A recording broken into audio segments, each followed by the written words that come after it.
ಅದೆಲ್ಲ ಸರಿ ಮನೋಜ್ ಅವ್ರೆ. ಇಲ್ಲಿ ವಿಸ್ಮಯ ನಡೆಯುತ್ತೆ ಅಂತ ಹೇಳಿದ್ರಲ್ಲ, ನೋಡಿದ್ರೇನು ಕಾಣ್ತಿಲ್ಲ?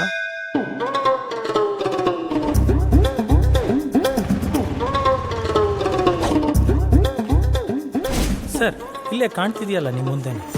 ಈ ಆನೆ ಕೆಳಗಡೆ ತೂರ್ಕೊಂಡು ಹೋಗ್ತಾ ಮನ್ಸಲ್ಲಿ ಏನ್ ಅನ್ಕೋತೀವೋ ಅದು ನಿಜ ಆಗತ್ತೆ ಅಂತ ಹೇಳೋದು ಇಲ್ಲಿನ ಪರಂಪರೆ ಹಾಗೂ ನಂಬಿಕೆ. ತಪ್ಪಾಯ್ತೀನಿ, ಒಳಗಡೆ ಹೋದ್ರೆ ಸಿಕ್ಕಾಕೊಂಡ್ ಬಿಡಲ್ವಾ?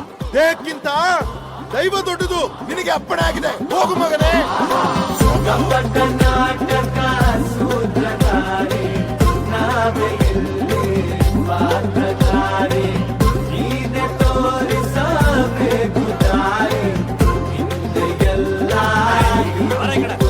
ಸಿಕ್ಕಾಕೊಂಡು ಓದಾಡ್ತಿದ್ದೇನೆ, ಏನ್ ಮಾಡ್ತೀರಿ ನೀವೆಲ್ಲ? ಏ ಹುಡ್ಗ, ಏನಾಗಲ್ಲ, ಅಲ್ಲ ಕೆಡ್ಸ್ಕೊಬೇಡ. ಏನ್ ನಿನ್ ಹೆಸರು?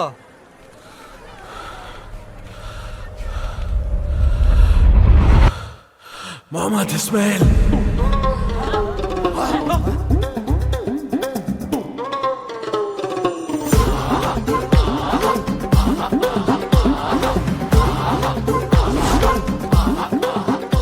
ಇವಾಗ ನಾನಿರೋದು ರಾಯಬಾಗ್ ಅನ್ನೋ ಊರಿನ ಒಂದು ಐತಿಹಾಸಿಕ ದೇವಸ್ಥಾನದಲ್ಲಿ. ಇದು ಸುಮಾರು ಪವಾಡಗಳಿಗೆ ಹೆಸರಾಂತ ದೇವಸ್ಥಾನ.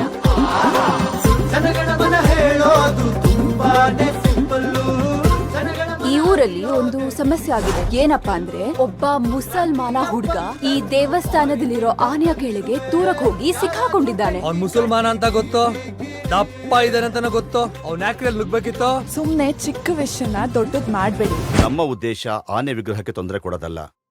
ನಮ್ಮ ಉದ್ದೇಶ ಇಸ್ಮಾಯಿಲ್ನ ಉಳಿಸೋದು. ಅಮ್ಮರ ಲಟ್ಕಾಕೋ ಕುಚ್ ನೈ ಬನದೆ ಹಿಂಗೆ ಬಸ್. ನಾಳೆ ಏನಾದ್ರೂ ಆಗ್ಲಿ, ನಮ್ಮ ಆನೆಗಂತೂ ಏನೂ ಆಗ್ಲಿ. ಇಸ್ಮಾಯಿಲ್ ಮುಖ್ಯ. ನೋಡ್ಕೊಳ್ಳೋಣ ಬಿಡಿ. ಈ ಊರಲ್ಲಿ ಆಗ್ತಾ ಇರೋದು ನೋಡಿದ್ರೆ ನನ್ಗೆ ಯಾಕೋ ಹುಡುಗನ್ ನಾಳೆ ಹೊಡೆದಾಕ್ತಾರೋ ಏನೋ ಅನಿಸ್ತಾ ಇದೆ.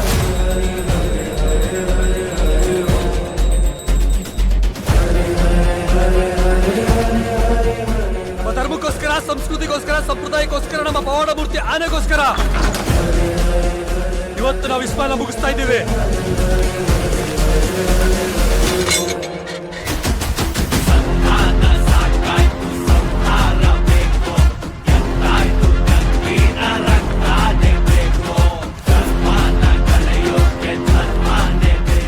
ಅವತ್ತೇ ಹೇಳ್ದೆ ನಿಮ್ಗೆ, ಆ ಗಾಂಡೂನ್ ಮದ್ವೆ ಆಗ್ಬೇಡ ಅಂತ. ನಾಳೆ ನೀವ್ ಜೀವಂತವಾಗಿ ಆಚೆ ಬರ್ತೀರಾ ಅಂತ ಅನ್ಸುತ್ತಾ ನಿಮ್ಗೆ?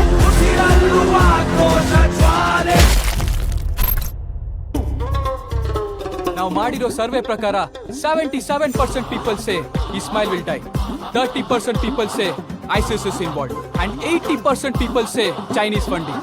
ನಾಳೆ ವಿಗ್ರಹ ಹೊಡಿತಾರ ಅಥವಾ ಇಸ್ಮಾಯಿಲ್ ಹೊಡಿತಾರ, ಕಾದ್ ನೋಡೋಣ.